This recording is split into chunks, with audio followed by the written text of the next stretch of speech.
পরিষ্কার শহরের গর্ব, স্বচ্ছতায় রাজ্যে প্রথম বৈদ্যবাটী পৌরসভা।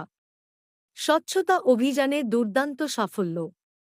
দিল্লিতে আয়োজিত সর্বভারতীয় স্বচ্ছ ভারত মিশন ২০২৫ এর মূল্যায়ন সম্মেলনে বৈদ্যবাটী পৌরসভা পরিষ্কার পরিচ্ছন্নতা ও নিকাশি ব্যবস্থাপনায় পশ্চিমবঙ্গের মধ্যে প্রথম স্থান অর্জন করল। এই ঐতিহাসিক সাফল্যের আনন্দে বৃহস্পতিবার পৌরসভা প্রাঙ্গণে এক সংবর্ধনা অনুষ্ঠানের আয়োজন করা হয়। অনুষ্ঠানে উপস্থিত ছিলেন পৌরপ্রধান পিন্টু মাহাতো, চাঁপদানির বিধায়ক অরিন্দম গুইন, পৌরসভার সদস্যবৃন্দ, সাফাই বিভাগের কর্মী ও সাধারণ মানুষ।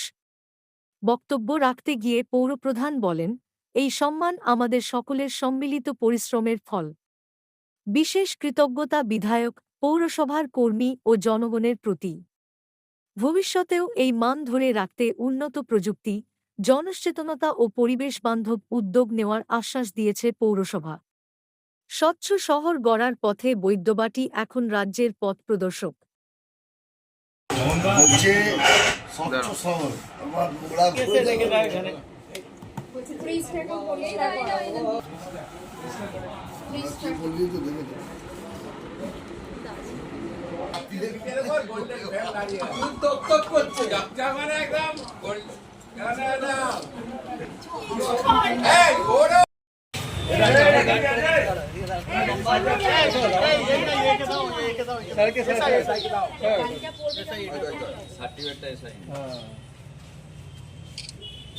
আমাদের কাউন্সিলর সবাই আছে তো?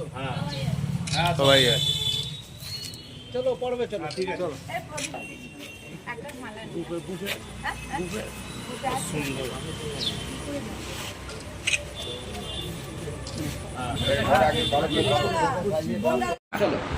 কবে এই যে স্বচ্ছতার মিশনে আপনারা অ্যাপ্লাই করলেন বা কিভাবে এই দৌড়ে নাম লেখালেন আপনারা?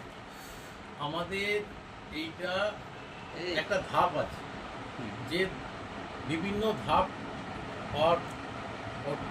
অতিক্রান্ত করার পর তারপরে জিপিএসে অ্যাপ্লাই করতে হয়। জিপিএস 1, জিপিএস 3, জিপিএস 5, জিপিএস 7, ধাপে ধাপে এইগুলো হয়।